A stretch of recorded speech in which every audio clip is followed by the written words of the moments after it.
오늘부터는 계시록 12장을 통해서 휴거에 대해서 살펴보겠습니다. 이 시대의 모든 교회가 가장 궁금해하는 게 휴거인데, 근데 많은 사람들이 휴거될 거라 이렇게 믿고 있죠. 환난 전 휴거될 것이다. 근데 그 휴거의 대상이 누구인지에 대해서는 그들이 깊이 생각하지 않습니다.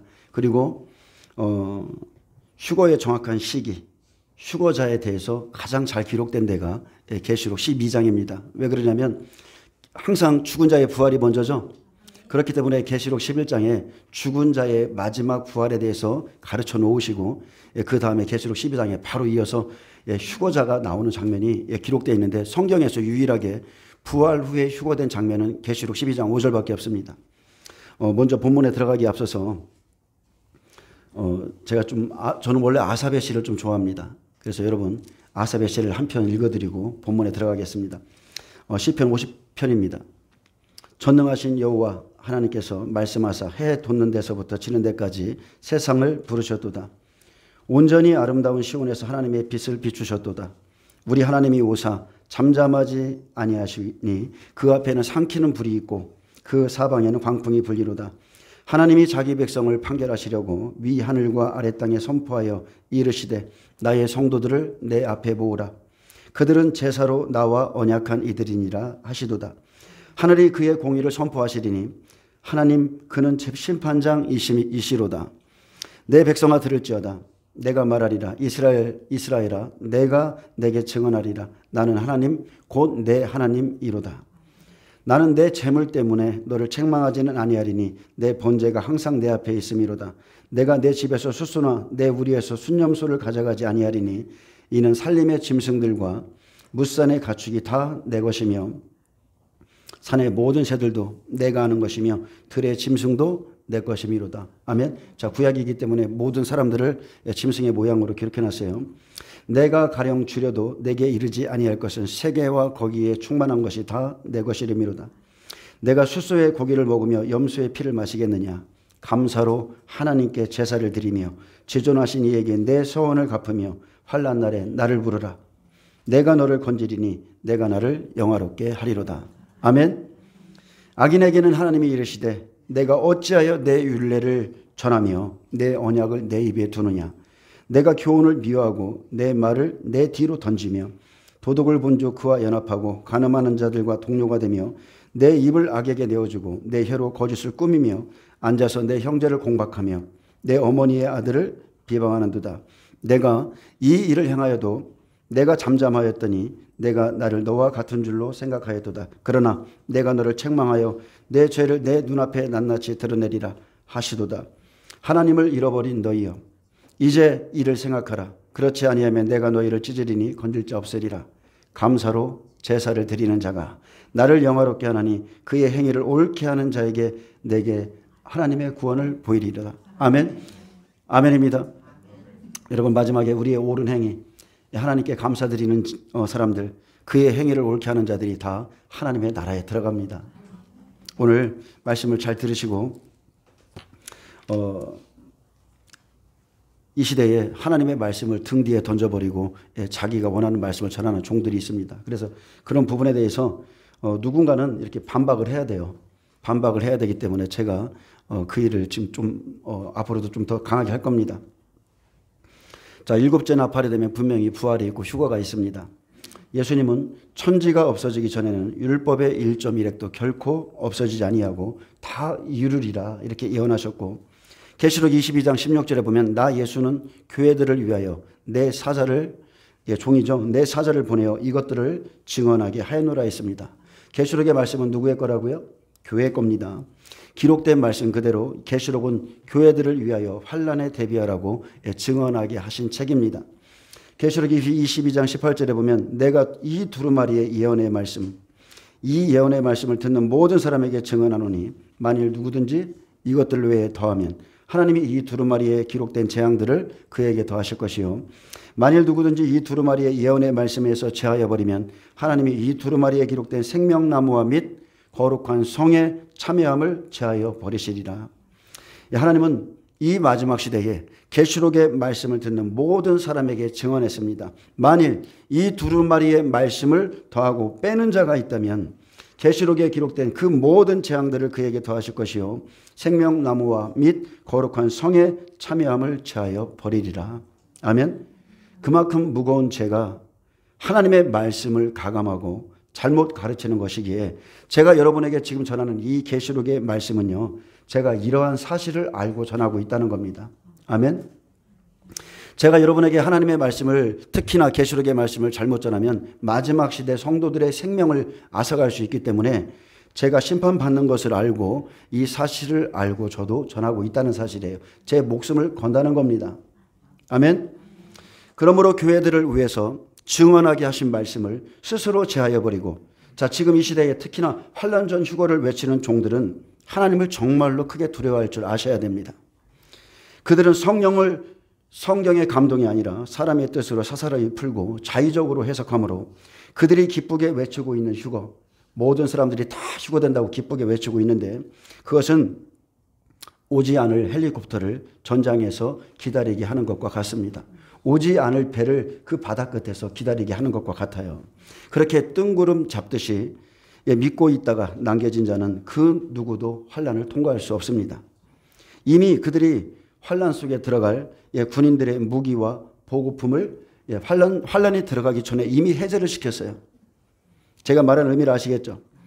그날 누가 적진 가운 한가운데서 전쟁을 치르고 살아남을 수 있겠습니까? 이미 무장이 해제됐는데. 환난 속에서 들어갈 보급품이 끊어졌어요. 이미 우리는 전 정권에서 이 일을 받지 않습니까? 38선에 있는 모든 그 지뢰를 다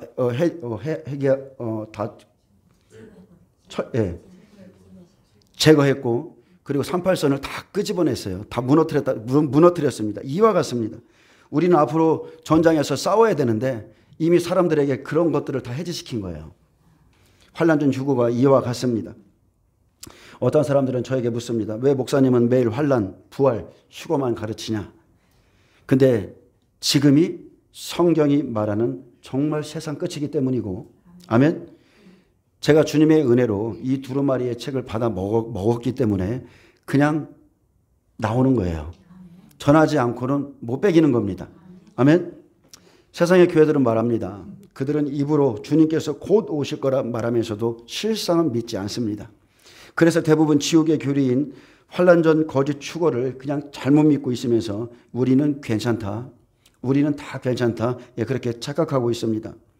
사실 그들이 그렇게 믿는 이유는 첫 번째, 성경을 잘 모르기 때문이고, 주님의 강림에는 깊은 관심이 없기 때문에 부활이나 휴거가 실제 언제로 일어날지 자기가 연구하지 않는 거예요. 주님이 오시는 날을, 또 하나는 주님이 오시는 날을 그렇게 중요하게 생각하지 않기 때문에 그렇습니다.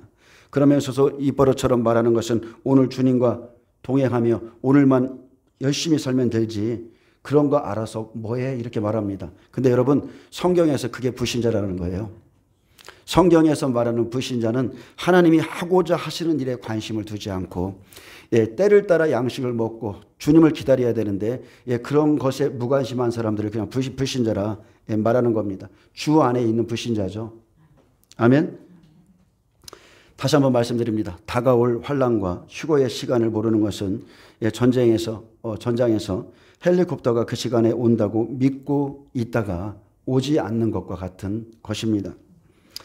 그때 남겨진 자들은 도둑같이 주님을 맞이할 것이고, 준비된 마음과 또 믿음의 힘과 근육들이 없기 때문에 어떠한 대가를 치르고서라도 죽기까지 마음을 다해서 또 힘을 다해서 주님을 사랑하고 순교할 생명이 그들에게는 없다. 저는 그렇게 봅니다. 여러분, 순교할 생명, 주님을 위해서 내 목숨까지 드리는 이 생명은 여러분 다짐하면서 계속 그러면서 자라는 거예요. 어느 날 갑자기 어려움이 딱 오면 내가 믿음이 있는 것 같았는데 절대 안 그렇습니다. 지금부터 다짐하고 나는 가룟 유다같이 주님을 배신하지 아니하리라. 그날에 내 주님께 내 목숨을 맡기리라. 이렇게 매일 다짐할 때에 내 영이, 내 생명이 커가는 거예요. 그런데 환난 전 휴거라고 이렇게 믿고 있다가 갑자기 이런 일이 닥치면 아무것도 할 수가 없습니다. 군대 가보세요. 일병하고 병장 벌써 포스가 틀리죠. 일병은요, 아무리 잘 입혀놓고 반듯하게 옷을 다려 입혀도 그냥 딱 보면 그냥 제 일병이구나, 이게 표시가 나요. 근데 병장은 모자를 삐딱하게 써도 다 그냥 연륜이 있습니다. 이미 모든 것을 다 배웠기 때문에 어떤 상황이 와도 대처할 수 있는 연륜이 있어요. 여러분 민방위 훈련 한번 가보세요. 민방위 훈련 가면 이런 당나라 군대도 이런 당나라 군대가 없어요. 머리 삐딱하게 쓰고 옷 자기 입고 싶은 대로 입고 그러면서 삐딱하게 하고 하다가도 딱 총만 주면 어때요? 옛날 모습이 나오는 겁니다. 총만 딱 들으면 옛날 몸에 배겨 있던 그 생명이 탁 나오는 거예요. 말씀도 이와 같습니다. 바울 사도는 말했습니다. 고린도후서 2장 17절에 우리는 수많은 사람들처럼 하나님의 말씀을 혼잡하게 하지 아니하고 곧 순전함으로 하나님께 받은 것 같이 하나님 앞에서와 그리스도 안에서 말하노라. 저는 오늘 하나님의 말씀을 혼잡하게 하지 않습니다. 계시록 11장에 부활 이후에 있을 휴거와 휴거자가 누구인가 이 부분에 대해서 말씀드리는데 여러분 그냥 기록된 말씀을 따라서 하나님을 믿으시길 축복합니다. 누구의 말이 아니에요. 오늘 여러분 11장 12장을 한번 보세요. 이 기록된 말씀에는 부활자와 휴거자가 다 기록되어 있습니다. 자, 계시록 11장 보겠습니다. 계시록 11장은 기록된 말씀대로 휴거자보다 순교자들이 먼저 일어나야 되기 때문에 이방인 두중인의 1260일의 사역과 또 그의 순교와 그리고 부활의 시간을 정확하게 보여주시고 기록해 놨죠. 왜 그래요? 죽은 자의 부활이 먼저이기 때문에 그렇습니다. 그래서 계시록 11장 1절은 제3성전이 세워져 있는 때이기에 하나님의 성전과 제단과 그 안에서 경배하는 자들을 측량하라 하셨고 2절에 보면 성전 바깥마당에 있는 그 뜰신앙은 42달 대접지향에 넘어갈 것이라 했습니다. 내가 나의 두 증인에게 권세를 주리니 그들이 굵은 베옷을 입고 1260일 예언하리라 하셨고 그들의 권세에 있는 사역의 모습 그리고 그 증언을 마치고 짐승에게 죽는 그 시간까지를 다 기록해 놨습니다. 땅에 사는 자들이 그들의 죽음을 기뻐하고 예물을 돌릴 때에 그 기쁨도 잠시죠. 3일 만의 기쁨입니다. 3일 반 후에 하늘로부터 이리로 올라오라는 큰 음성을 듣고 두 발로 일어나 하늘로 올라갑니다. 아멘. 이 시간이 전 3년 반, 3년 6개월, 1260일 똑같은 말이에요. 한때, 두때, 반때입니다. 이 시간을 정확하게 기록해 놓으셨어요. 부활이 먼저입니다. 계시록 11장은 죽은 자들이 먼저 부활할 것을 기록했는데 그 시간이 마지막 7째 나팔입니다. 7째 나팔이 부러지면 온전한 장자들의 부활이 일어나고 그와 함께 휴거가 있기 때문에 세상 나라가 우리 주와 그의 그리스도의 나라가 되어 그가 세세토록 왕노릇 하실 것이라 했습니다. 성경은 항상 부활 이후에 휴거가 함께 일어날 것이라 했기 때문에 계시록 12장 1절 계시록 12장 1절에 보면 11장에 대한 제 설명입니다. 이스라엘 14만 4천에게 어떻게 복음이 들어갔는가 부활과 휴거를 순서대로 기록했습니다. 자, 계시록 12장은 순교한 증인들이 7교회 시대부터 준비된 자들임을 설명하죠. 쉽게 말하면 해를 옷 입은 한 여자 나오죠.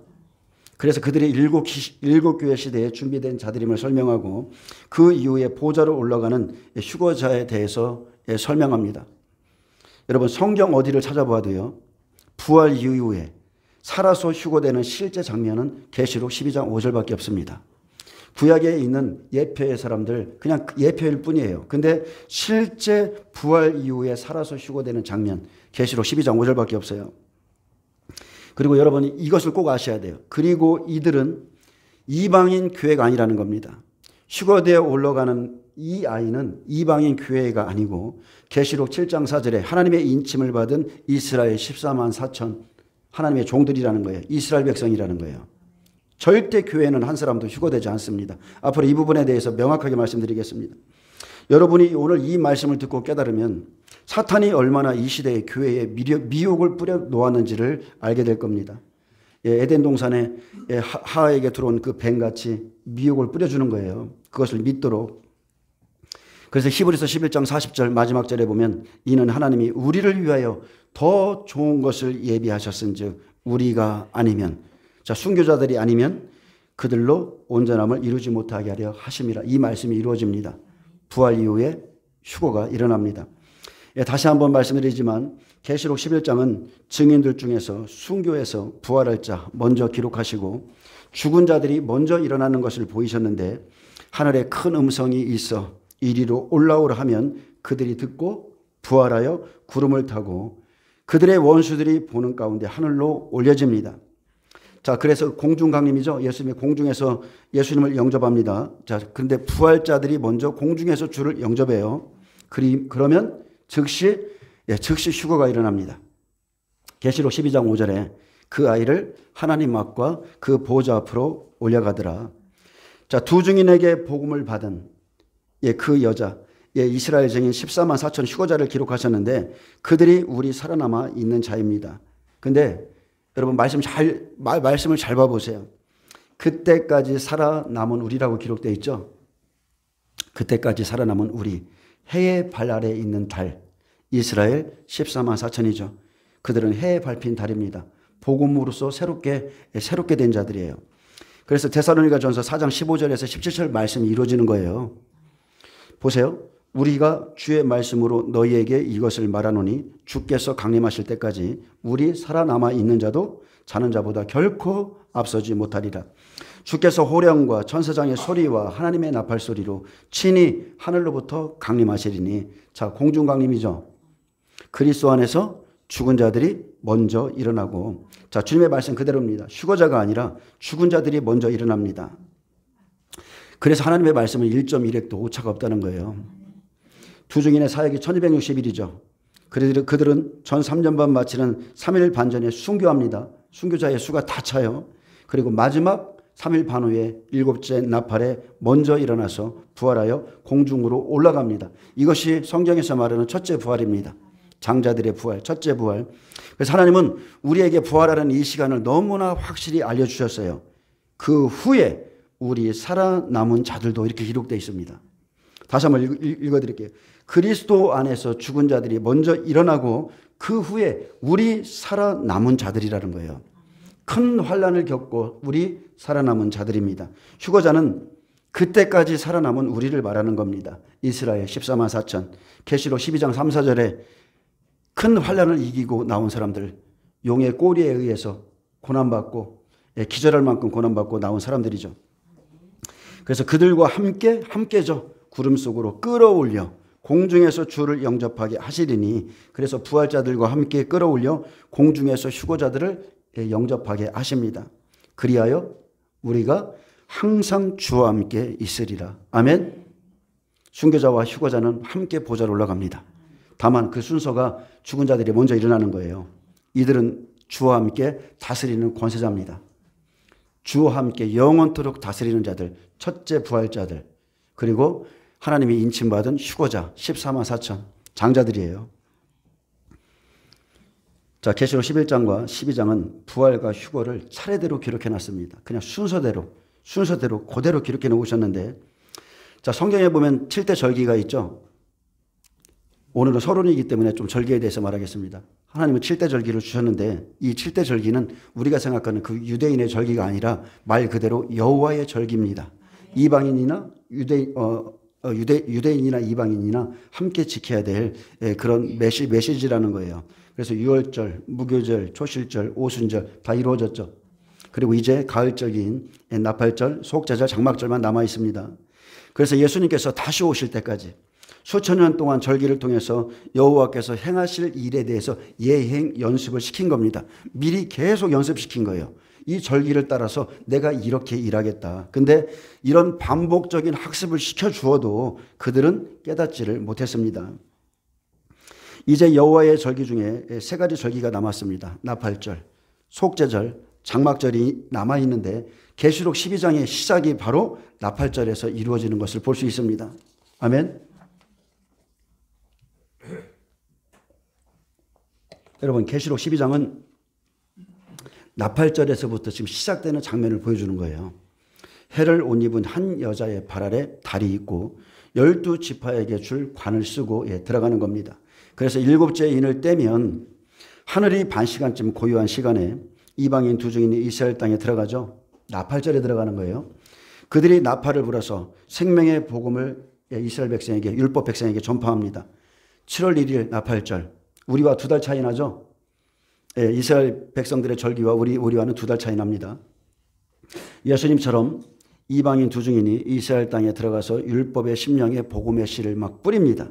그래서 마태복음 13장처럼 씨 뿌리는 그 비유와 같이 복음의 말씀을 그들의 심령에 넣어주죠. 그러면 바로 계시록 12장 2절 사건이 일어나는 거예요.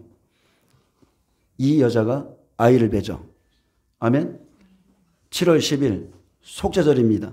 여러분 이것을 영적으로 비유해 놓으셨는데 잘 깨달으셔야 돼요. 7개월 동안 이스라엘에게 민족적인 회개운동이 일어나요. 아이를 잉태한 이 여자에게 애통한 심령을 부어주십니다. 스가랴 12장 9절부터 14절에 보면 이렇게 기록되어 있습니다. 여러분 곡과 이스라엘의 전쟁과 그리고 7개월 민족적인 회개는 맞물려 있습니다. 맞물려 있어요. 그래서 예루살렘을 치러 오는 이방 나라들을 그날에 내가 멸하기를 힘쓰리라. 자, 곡과 러시아, 이스라엘 전쟁이 바로 이 시기에 있습니다.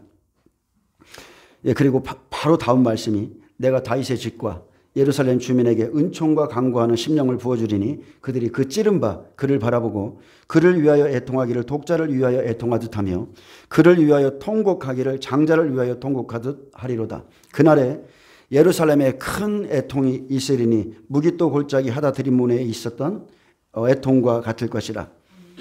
그날에 구원은 각자죠.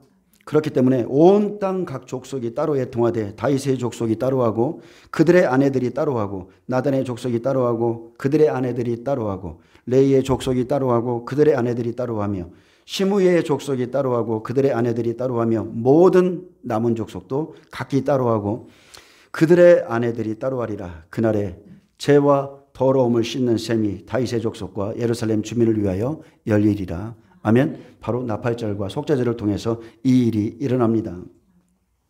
그러면 계시록 8장 3, 4절에 잘 기록되어 있죠. 이스라엘의 회개의 향연, 이 기도의 향연을 천사의 손으로부터 하나님 앞으로 올라가죠. 다 받으면 계시록 8장 5절 천사가 향로를 가지고 제단의 불을 담아다가 땅에 쏟음에 우레의 음성 번개와 지진이 나더라. 여기에서 지진은 이스라엘의 큰 지진이 어떻게 나요? 곡이 이스라엘을 칠 때, 러시아가 이스라엘 칠 때 하나님이 분노함으로 큰 표적으로 지진을 주신다고 그랬어요. 그래서 일어나고 나팔 재앙이 이렇게 시작되는데 2300주야가 시작되는 겁니다. 그래서 7개월 10일을 빼주는 거예요. 환란 전에도 7개월 10일을 빼주는 겁니다. 2520일 중에서 7개월 10일을 빼주고 2300주야만 적그리스도에게 넘겨주는 겁니다. 여러분 한일에는 7년이죠. 7년은 날수로 계산하면 2520일입니다. 그중 나팔절과 속죄일은 7월 1일과 7월 10일인데 실제 7개월 10일을 제외하면 2300주야만 적그리스도에게 넘겨주신다 약속했습니다.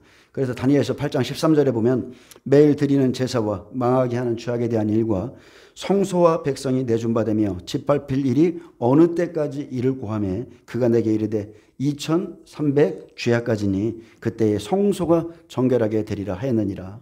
아멘. 그래서 이렇게 큰 지진, 표적으로 큰 지진이 일어나면 자 1나팔의 땅의 재앙이죠. 2나팔의 바다의 재앙입니다. 3나팔에는 쓴쑥이죠. 쑥물을 먹은 자들 토해내는 시간이고 4나팔에 우상이 세워집니다. 4나팔이 세워지는 시간은 2년이에요.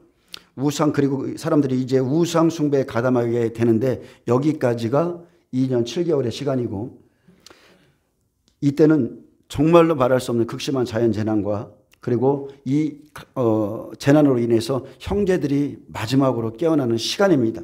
그리고 이제 실제적으로 이제 추수의 시간은 오늘팔부터예요. 믿는 자에게 화가 있으리라. 알곡만을 이제 추수하기 시작합니다. 그래서 오나팔 시간까지 정해주셨죠. 5개월 환란입니다. 60배들 중에 이긴 자들이 이 시간에 롯처럼 소활성에 가죠.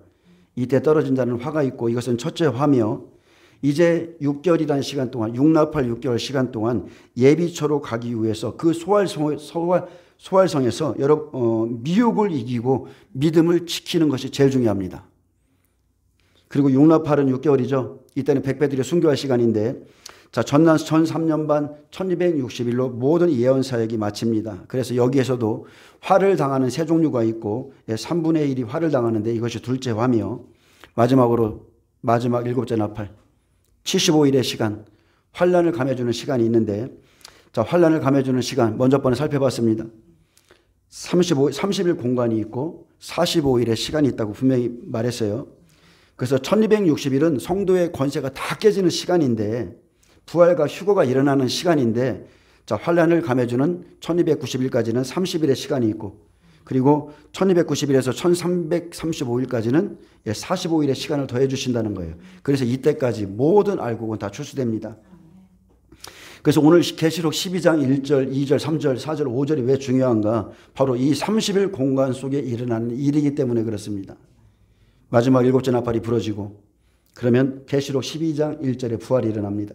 계시록 12장 5절에 휴거의 사건이 생기고, 계시록 12장 6절에 60배들이 예비체로 들어가는 사건이 생기고, 그리고 이제는 15절, 16절, 17절에 보면 이제는 45일 공간 속에서 남은 자손들이 남아 있어요. 그들이 용과 싸워서 순교하고 하나님 나라에 들어갑니다. 이 모든 부분이 계시록 12장에 다 기록되어 있습니다. 이 45일 공간은 17절에 남아있는 자손이죠. 믿음의 30배들이 용과 싸워서 순교합니다. 이때도 떨어지는 자에게 화가 있다 했죠. 마지막 셋째 화입니다. 그래서 중요한 것은 여섯째 나팔부터 마지막 일곱째 나팔 1335일에 이르는 그 시간까지 엄청난 미혹이 있는데, 남은 자손 30배들은 특히나 이때 남아있다면 미혹을 받지 않도록 정말로 조심해야 됩니다. 계시록 12장은 두 증인이 이스라엘 땅에 들어가서 이루어지는 나팔절과 속죄절부터 이 모든 일을 설명하고 있습니다. 제가 잠깐 전체 줄거리를 좀 여러분이 이해를 돕기 위해서 전체 줄거리를 좀 설명하겠습니다. 여러분 계시록 12장 1절 볼까요?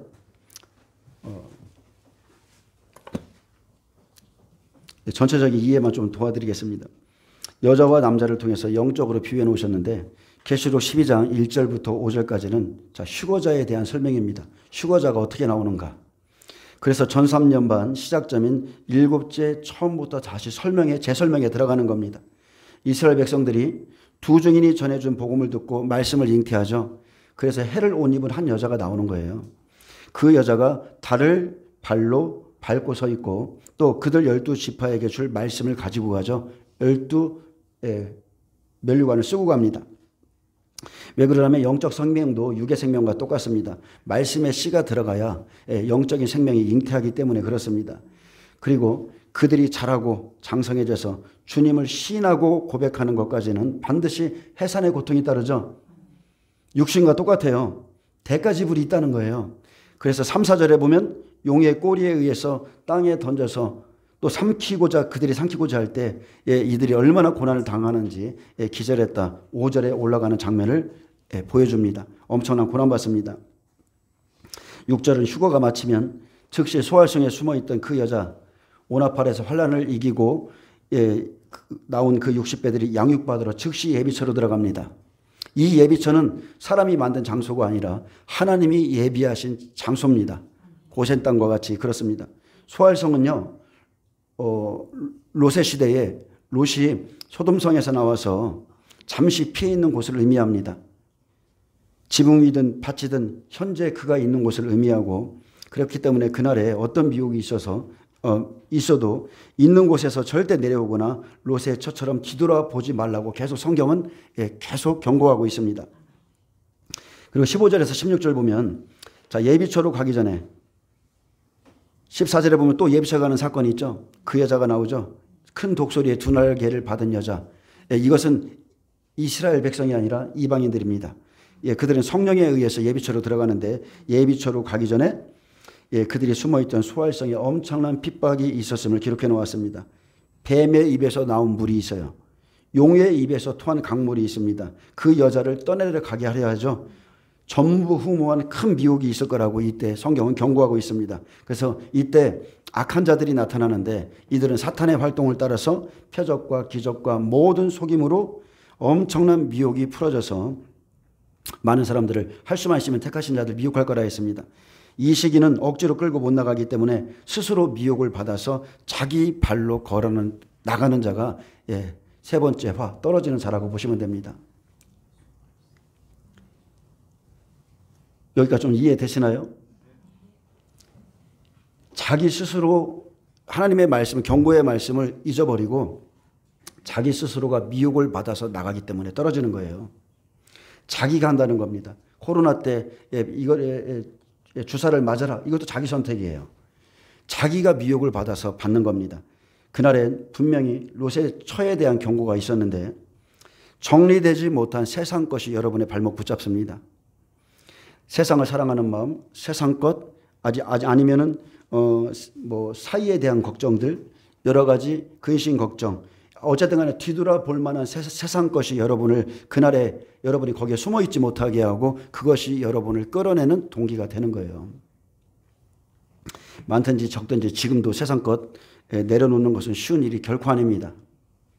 이러면 안 되는데 주님이 이런 거 굉장히 싫어하시는데 하는 문제들이 내 삶에 있어요. 그것을 끊어내는 게 정말로 쉽지 않습니다. 여러분에게 세상 사랑하는 마음이 있죠? 그날에 그것이 여러분을 끌고 가요. 정리하셔야 됩니다. 계시록 12장에는 생명으로 가는 여자 중에 세 여자가 있다고 그럽니다. 자, 한 여자가 있습니다. 계시록 12장 1절에 한 여자가 있죠. 바로 일곱째 인이 시작되면 이스라엘 땅에 들어가서 복음의 나팔을 불어줄 이방인 두 증인을 해를 옷 입은 한 여자를 의미하고요. 자, 두 번째 이 여자가 있습니다. 2절에 나오는 이 여자. 두 증인의 말씀을 받아들인, 그래서 아이를 뵌 이스라엘 장자 14만 4천, 다리죠. 다리입니다.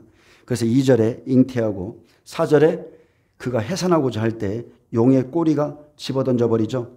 기절할 만큼의 고난을 받고 이들이 휴거됩니다. 이들이 바로 죽은 자들이 살아나서 부활하는 날까지 살아남은 우리예요. 이 사람들이.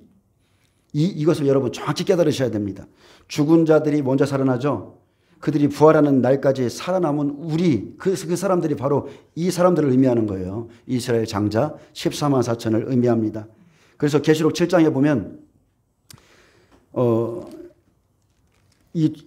이렇게 말합니다. 이는 큰 환난에서 나오는 자들인데 어린 양의 피에 그 옷을 씻어 희게 하였느니라. 부활자와 휴거자 다 이 사람들을 의미하는 겁니다. 또 그 여자가 있죠. 12장 6절에 그 여자, 또 12장 14절에 그 여자. 참 여자들이 참 많이 나와요.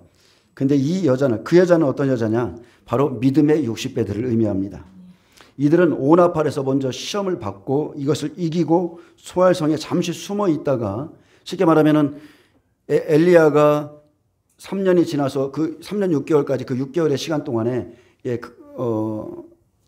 아합에게 나와왔었을 때 오바댜가 그랬죠. 50명씩 굴에 섬겼다고. 그 숨겨져 있던 사람들을 의미합니다. 그 숨김을 받은 자들을 의미하고 마지막 7째 나팔이 되면 이들이 나와야 돼요. 나와서 하나님이 예비하신 예비처로 들어가야 됩니다. 그래서 성경에서는 특히나 말씀을 들을 때는 여자로 표현합니다. 고린도 전서에는 또 이렇게 이 부분에 대해서 잘 기록되어 있는데, 말씀을 듣거나 말씀을 잉태할 때는 영적으로 여자라고 표현해요. 여자여 말하는 게 그 의미입니다. 그리고 생명을 전하러 나갈 때 말씀이 가득 차서 물이 변화해서 포도주가 될 정도로 생명을 입은 자들이 사도행전 시대 제자들에게 맡겨주죠. 그들이 남자인 겁니다. 아멘. 하여튼 제 말이 좀 어려운 것 같아요. 제 말이 좀 어려운 것 같은데 여러분이 좀 깨달으시면 이해가 굉장히 좀 나중에는 그냥 알아들을 겁니다.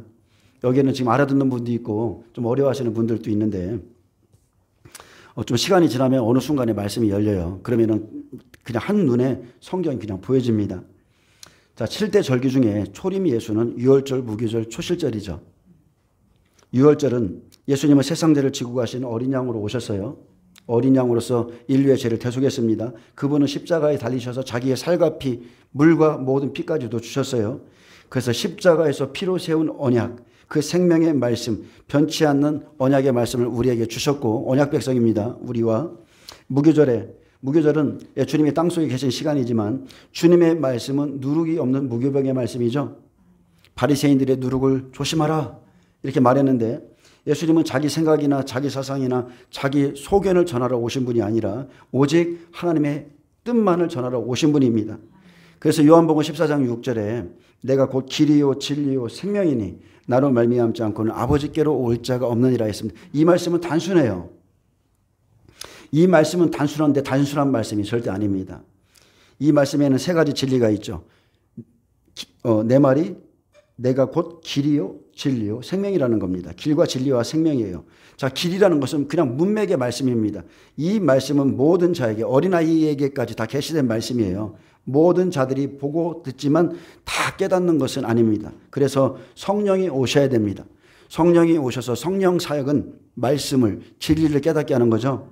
그래서 요한복음 16장 13절에 보면 그러나 진리의 성령이 오시면 그가 너희를 모든 진리 가운데로 인도하시리니 그가 스스로 말하지 않고 오직 들은 것을 말하며 장래일을 너희에게 말하시리라. 장래일이 뭐예요? 예수님이 진리시죠.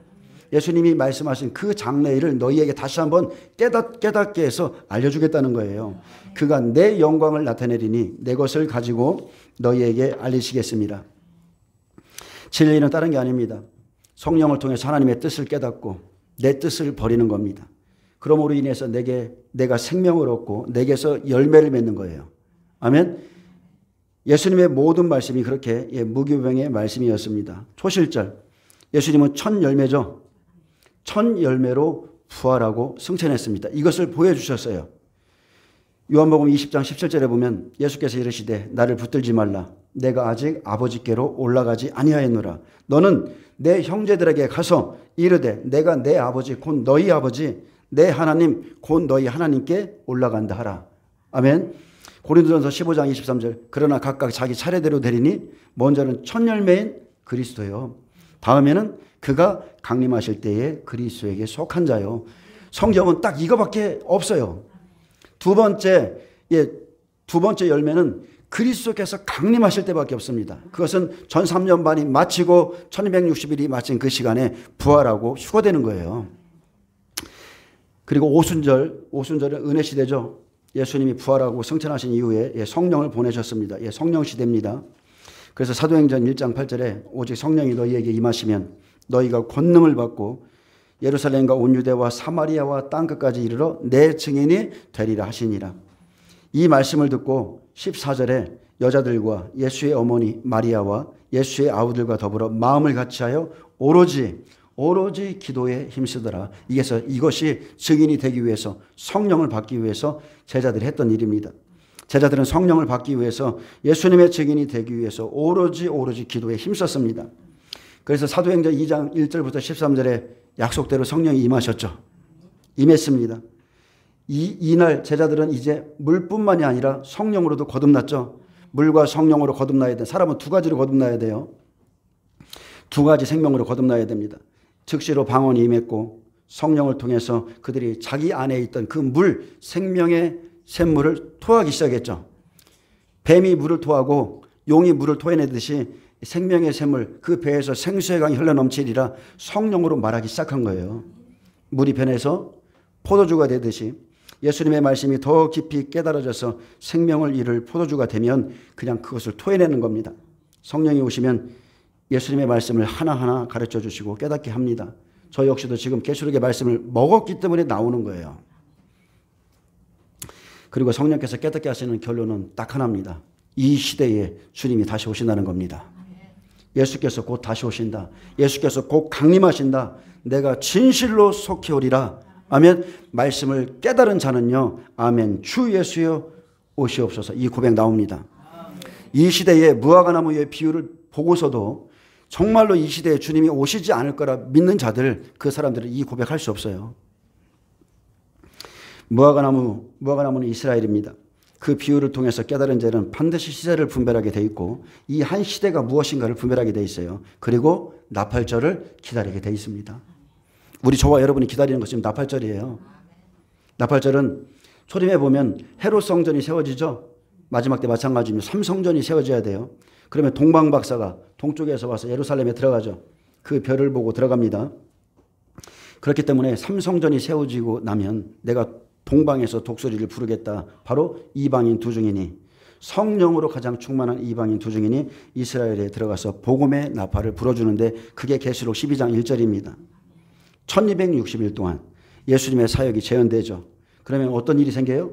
2절 사건이 생기는 거예요. 이 여자가 아이를 배죠. 말씀이 들어가면 그들이 애통해하며 일심으로 회개하고 예수님이 누구신지를 알게 되는 겁니다. 그들에게 다시 성령이 임하죠. 열매들이 나오기 시작합니다. 14만 4천이라는 특히나 장자들이란 열매들이 나와요. 그러면 바로 이제 전 3년 반이 끝나면 장막에 들어갑니다.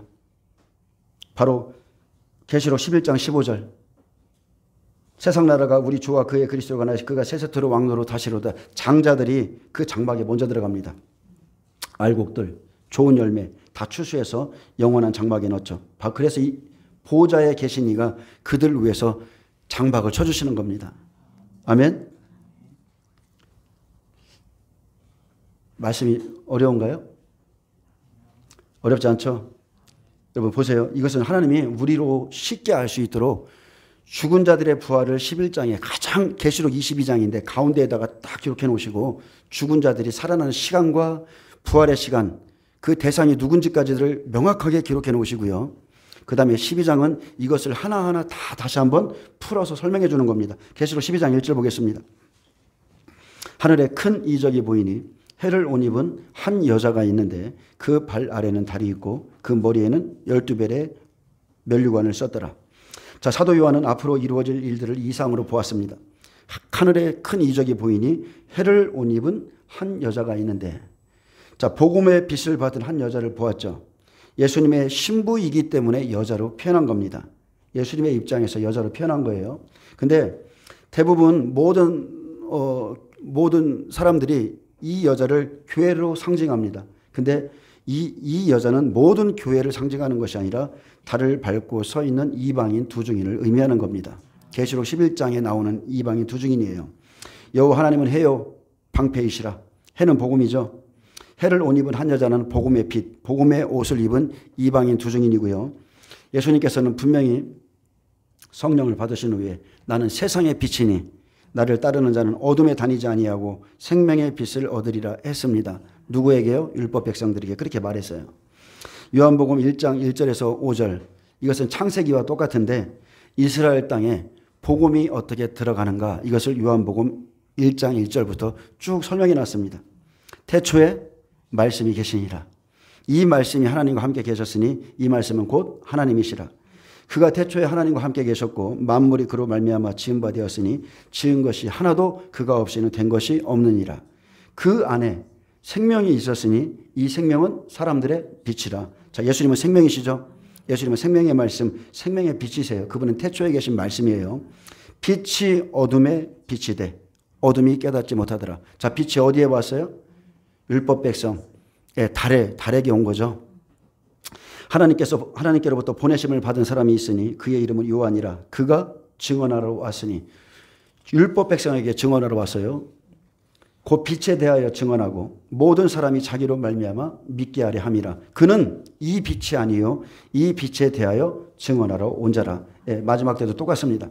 참빛 곧 세상에 와서 각 사람에게 비추는 빛이 있었나니 그가 세상에 계셨으며 세상은 그로 말미암아 지은 바 되었으되 세상이 그를 알지 못하였고 자기 땅에 오매 자기 백성이 영접하지 아니하였으나 영접하는 자 곧 그 이름을 믿는 자들에게는 하나님의 자녀가 되는 권세를 주셨으니 이는 혈통으로나 육정으로나 사람의 뜻으로 나지 아니하고 오직 하나님께로부터 난 자들이니라. 아멘. 이게 한일의 때 나팔절과 속죄절에 이루어집니다.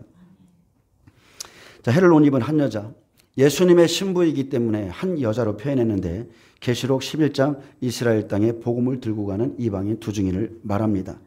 바로 이 사람들이 계시록 11장 3절에 나오는 그 사람이죠. 내가 나의 두 증인에게 권세를 주리니 그들이 굵은 베옷을 입고 1260일을 예언하리라.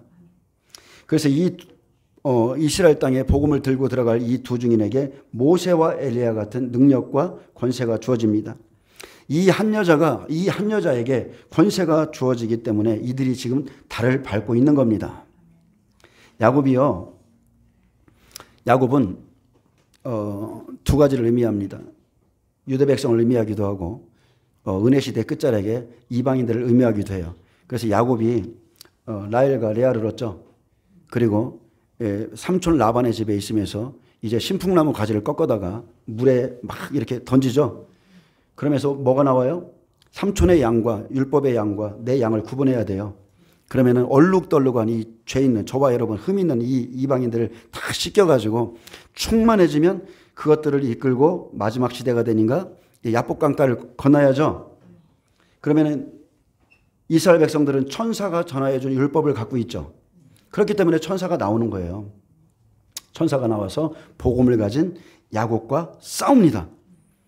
한도 뼈가 부러지도록 싸우는 거예요. 엄청난 고통이 있습니다. 복음을 전하는데 엄청난 고통이 있는데 거기에서 야곱이 이김으로 이스라엘이라는 이름을 받는 거예요. 마지막 때 이 일이 한 일의 때 이루어지는 겁니다. 아멘. 그들이 참 이스라엘이에요. 아멘. 복음으로서 새롭게 난 사람들.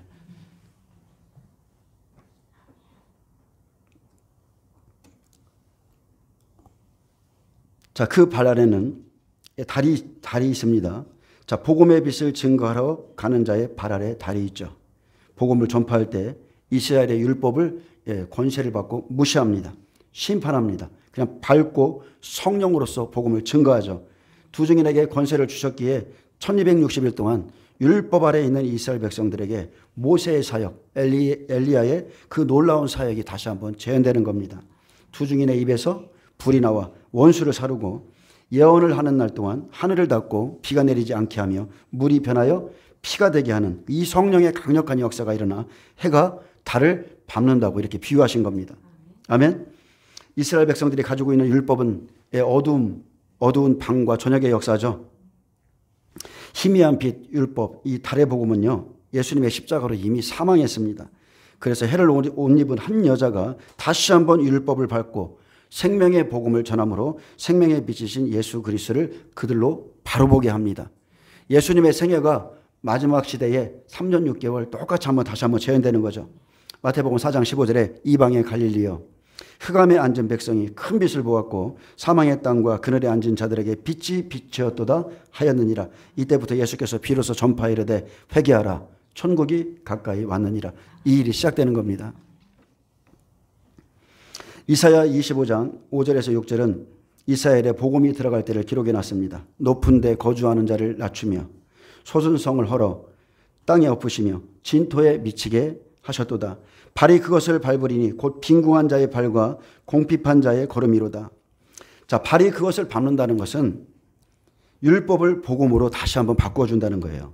그날에 구원의 발이 높은 데 거주하는 자를 낮추고 경고의 소순성, 율법성이죠. 땅에 엎으시듯이 복음의 발로 달을 밟습니다. 이것은 구약에 보면 여호수아 시대에 여호수아가 여리고성을 무너뜨린 것과 같고 예수님이 오셔서 헤롯성을 무너뜨린 것과 같고 마지막 시대에 다시 한번 저주받은 그 여리고성이 세워질 때에 다시 한번 이방인 두 증이 들어가서 그 성을 무너뜨리는 것과 같습니다. 아름다운 복음의 발, 이 발이 빈궁하고 공핍한 율법을 다시 한번 밟아줍니다. 그래서 율법을 밟고 복음을 전함으로 율법성, 헤롯성전이 무너진 것처럼 마지막 때도 율법사는 다시 한번 복음의 발 아래 다시 무너지죠. 그래서 스가랴 4장 7절에 보면 마지막 때를 예언했죠. 큰 산아 내가 무엇이냐? 큰 산은 율법산이죠. 큰 산아 내가 무엇이냐? 내가 스룹바벨 앞에서 평지가 되리라. 그가 머릿돌을 내어놓을 때 무리가 외치기를 은총이 그에게 있을지어다. 아멘.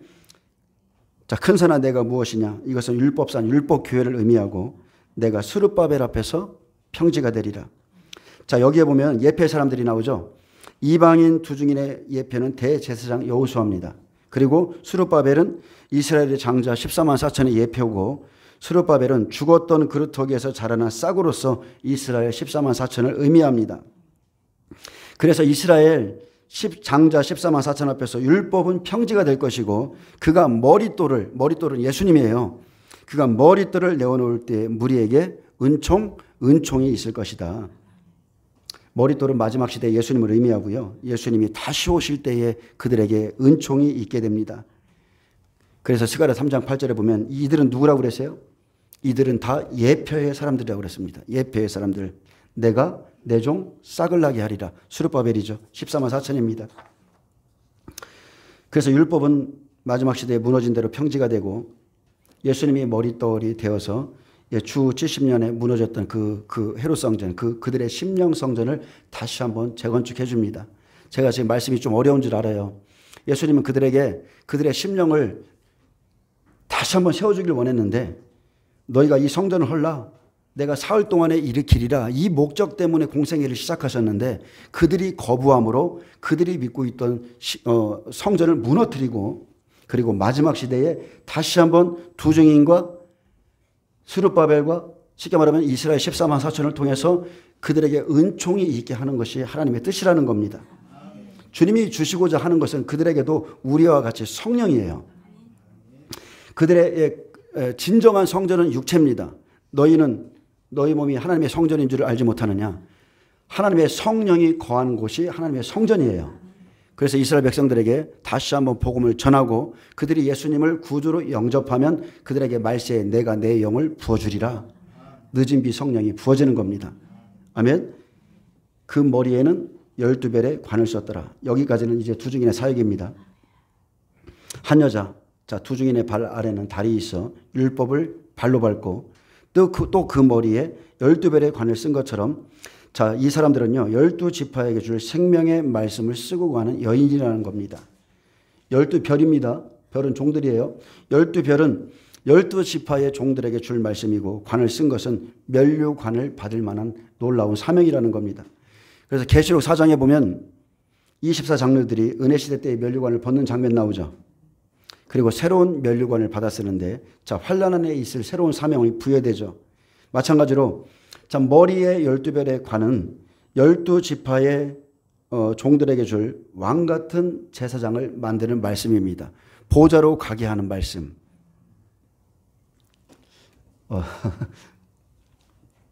이 말씀은 영원히 목마르지 않는 양식이면서 단단한 음식입니다. 입에서 달고 배에서 쓴 그 책 계시록의 말씀. 그래서 다니엘서 12장에 이 말씀이 좀 잘 기록되어 있습니다.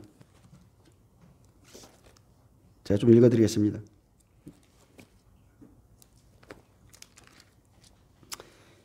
여러분이 이 시기에 주신 말씀을 좀 이렇게 구별해서 볼 줄 아셔야 됩니다.